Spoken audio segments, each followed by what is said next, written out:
Hello दोस्तों, मैं Mahesh Sharma, math by Mahesh Sharma YouTube channel पर आपका हार्दिक स्वागत करता हूं। दोस्तों, जो अपन ये सीरीज चला रखे हैं आरएसएसबी द्वारा 2025 में पूछे गए क्वेश्चंस की, जो मैथ के क्वेश्चन है, इंपॉर्टेंट क्वेश्चन हैं उनकी, तो इसी श्रृंखला को आगे बढ़ाते हुए आज मैं पटवार एग्ज़ाम 2025 के जो फर्स्ट पारी का जो पेपर हुआ है उसके कुछ मैथ के जो महत्वपूर्ण क्वेश्चन हैं वो अपन देखेंगे, जो आने वाले एग्ज़ाम्स में बहुत कारगर साबित होगा।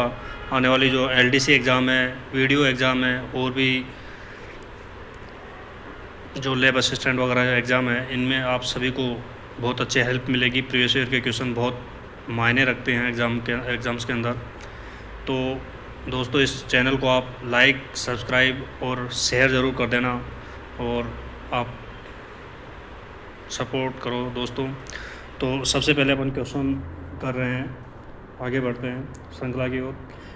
एक वस्तु को 100 रुपये में बेचने पर एक व्यक्ति को 15 रुपये का लाभ होता है, तो दी गई वस्तु के लिए लाभ प्रतिशत क्या होगा। देखो, कुछ भी नहीं है क्वेश्चन। अगर मान लो इस क्वेश्चन में ये कहा गया है कि एसपी दे रखा है अपन को, वो कितना दे रखा है 100 रुपये, और इसका जो लाभ होता है, प्रॉफिट हो रहा है, वो होता है 15 रुपये का। तो सिंपल सी बात है कि अगर 15 रुपये का जो लाभ हो रहा है वो अगर अपन सीपी निकालेंगे तो एसपी माइनस प्रॉफिट कितना हो जाएगा। 100 में से 15 गया तो 85, यानी कि 85 रुपीज़ क्या हो गया, इसका एससीपी हो गया। तो आप मुझे एक बात बताओ, 85 रुपये का सीपी होता है तो लाभ प्रतिशत क्या होगा, यानी कि सीपी पे निकालते हैं, यानी कि 15/85 मल्टीप्लाई बाय 100, ये हो जाएगा। तो आपको पता है कि 5 से काटोगे, 5 3 15 और 17 5 85, यानी कि 3/17 की वैल्यू आपको ज्ञात करनी है। मैंने पिछले वीडियो में आपको बताया है कि किसी भी परसेंटेज को अपन निकालेंगे और फ्रैक्शन वैल्यू को परसेंटेज में कन्वर्ट करते हैं, तो आपको पता है 1/17 होता है। 1/17 उसकी वैल्यू क्या होती है, उसकी वैल्यू होती है 5 सही 15/17, ये होता है ना। अब आपको इस चीज़ का पता चल गया होगा कि नीचे देखो, ऑप्शन में देखो। अब देखो ऑप्शन, इसे पूरा करने की आवश्यकता नहीं है। मैं आपको एक बात बता रहा हूँ कि जो ऑप्शन है, ऑप्शन में देखो नीचे 17, नीचे 17। अभी 17 तो आएंगे ही, ये सीधी सी बात है, क्योंकि 1/17 की वैल्यू 15/3, 5 से 15/17 है। तो 3/17 क्या करेंगे, इसको 3 से गुणा करेंगे तो 3/17, तो इसको भी 3 से गुणा करेंगे। 3 से गुणा करने पर आपको पता है नीचे 17 तो आएंगे, यानी कि जो हर है 17 तो आएगा। तो यानी कि ये भी ऑप्शन नहीं हो सकता, ये भी ऑप्शन नहीं हो सकता, यानी कि 17 और 17 ए और सी में से होंगे। तो ए और सी में से होंगे तो क्या करना पड़ेगा, 3 से गुणा। तो 5 3 15, कॉमन सेंस की बात है ये। इसको आपको 3 से गुणा करोगे तो 5 3 15, यानी 15। 11 तो हो ही नहीं सकता, तो 15 तो आएगा। 15 से ऊपर जाएगा तो कॉमन सेंस की बात है 17, सी ऑप्शन नंबर सी। इसी तरीके से आपको देखना है, इसलिए आप पूरे क्वेश्चन से आप करने बैठ जाओ, और इस तरीके से आपको क्वेश्चन को हैंडल करना है। देखो, बहुत अच्छा है और बहुत अच्छे तरीके से मैंने आपको समझाया है इस क्वेश्चन को कि 1/17 की जो वैल्यू है, देखो समझो।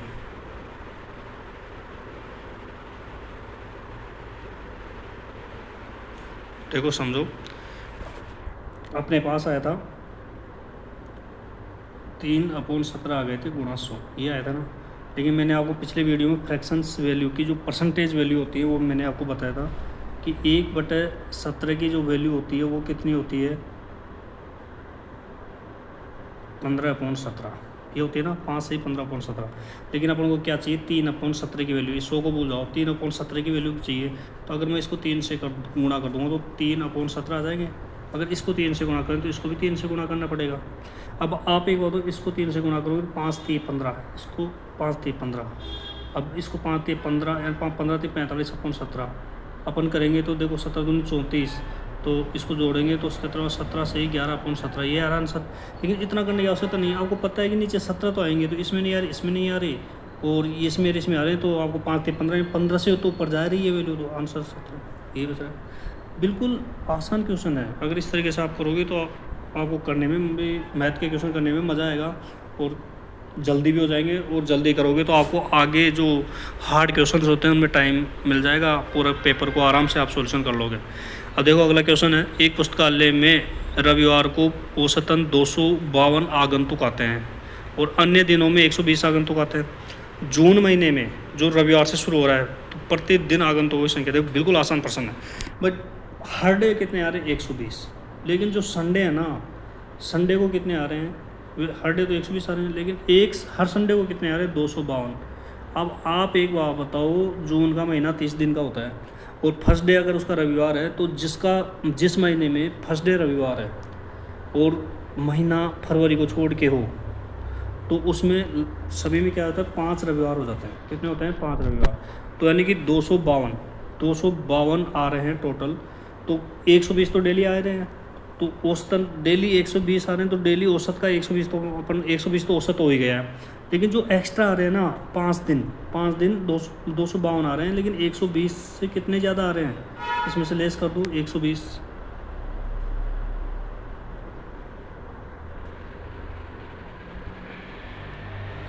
इसमें से 120 लेस कर दो। 152 में से 120 लेस करेंगे तो कितना आ जाएगा? 2, 3, 1, यानी 132 हर रविवार को डेली ज़्यादा आ रहे हैं। तो 5 रविवार हो गए तो 5 दिन में कितने हो जाएंगे? 660 ज़्यादा हो गए ना। तो ये 660 30 दिन के ऊपर है। कितने दिन पे? 30 दिन के ऊपर। तो इसमें कितने के बाद दे देंगे? 30 दिन का। तो हर डे का औसत आ जाएगा ये। 0 से 0 कैंसिल, 22 3 66। तो इसमें 22 और ऐड कर दो। किसमें? इसमें 22 और ऐड कर दो, 22 और ऐड कर दो, तो कितने हो जाएंगे? 142।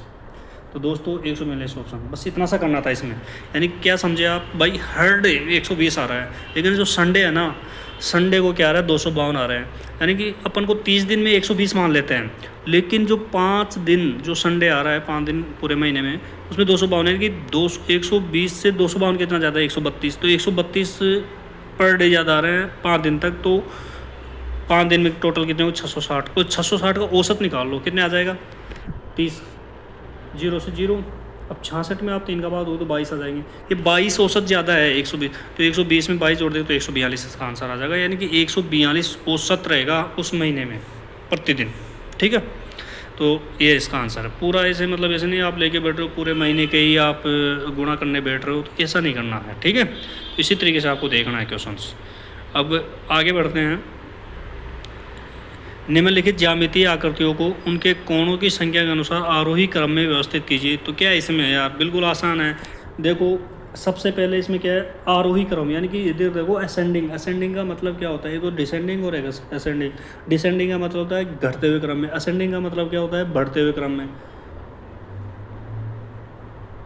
समझ रहे हो ना? बढ़ते हुए क्रम में। तो बढ़ते हुए क्रम का मतलब क्या होता है? सबसे पहले जो सबसे छोटा होगा वो आएगा, यानी कि त्रिभुज। त्रिभुज का मतलब पहले दो आ जाएगा, त्रिभुज 2। फिर आ जाएगा चतुर्भुज, यानी कि 4, यानी कि ये भी नहीं है, ये भी नहीं है। ठीक है, अब आगे चलो 5, आगे 5 पंचभुज में। फिर आ जाएगा षटभुज में 3। अब इसके बाद 5 के बाद में 3 जो आएगा, जैसे सी ऑप्शन आंसर। तो कुछ भी नहीं था, ये तो रीजनिंग का लॉजिकल क्वेश्चन है, इसमें कुछ भी नहीं था। आगे बढ़ते हैं अपन। ये वाह, ये यदि आर ए और बी के बीच क्या है? यदि आर और ए के बीच में ए अपॉन बी अनुपात सी अपॉन डी के अनुपात में विभाजित किया जाए तो ए को कितनी राशि प्राप्त होगी? देखो अच्छा क्वेश्चन है, कुछ भी नहीं है इसमें, अनुपात का क्वेश्चन है। तो आर कोई राशि मान लो भाई, कोई रुपए आर है, उसको ए और बी 2 कैंडिडेट हैं, उसको ए अनुपात बी और ए अपॉन बी अनुपात सी अपॉन डी के अनुपात में को विभाजित कर रहा है। तो इसने बोला है कि ए को कितनी राशि। एक बात हो, अपन कोई भी अनुपात लेते हैं उसको जोड़ के, उनको जोड़ने के बाद में जो भी हमारे पास जो अमाउंट है, उस अमाउंट को क्या करते हैं अपन? उसमें भाग दे देते हैं और जिनका हिस्सा होता है उससे गुणा कर देते हैं। तो वही करना है इसमें भी। तो क्या करना है, यानी कि कोई राशि आर है, आर में अपन भाग देंगे। देखो कोई राशि क्या है? आर है, आर में अपन किसका भाग देंगे?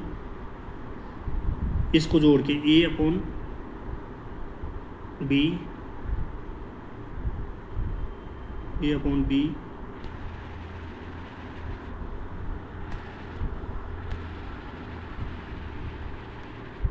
ए अपॉन बी प्लस सी अपॉन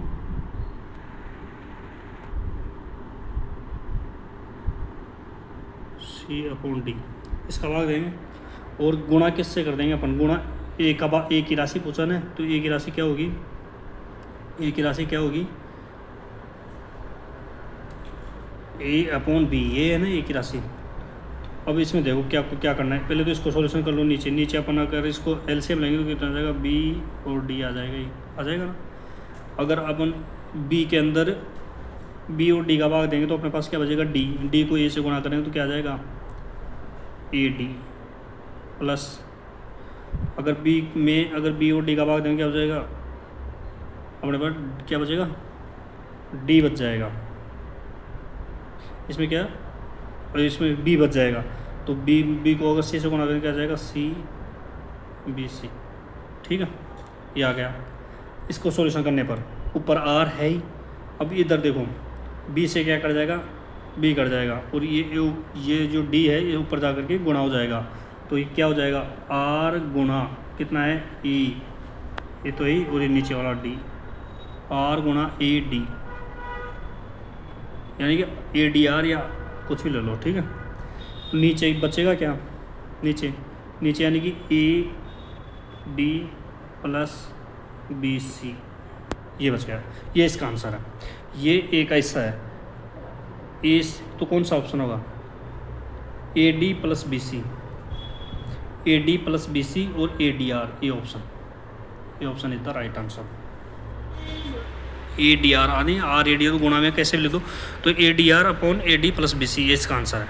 तो ये बस ये डायरेक्ट क्वेश्चन है, आप इसको कर सकते हो इस तरीके से, ज़्यादा कोई हार्ड क्वेश्चन नहीं था। ये थोड़ा सा मतलब इसमें मतलब डिजिट दे नहीं रखी और ये जो वर्ड है ये दे रखे हैं, तो बस उसको रखना उसी तरीके से था।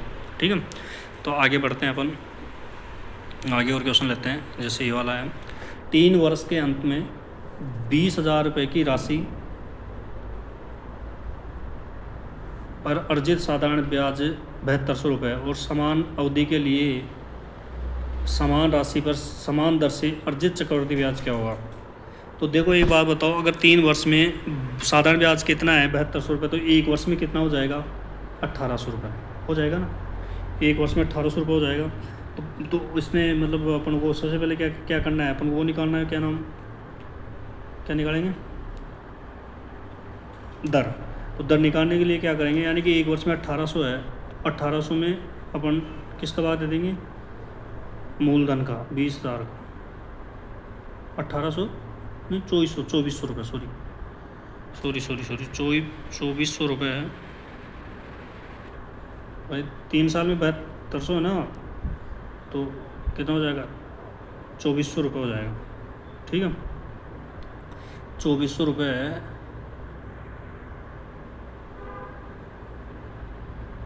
तो दर निकालने के लिए क्या करेंगे अपन, 2400 में किसका मूलधन का भाग दे देंगे 20,000 का, और 100 से गुणा कर देंगे, 2 0 इस 2 0 कितना आ जाएगा, 12% इसकी तो आ गई।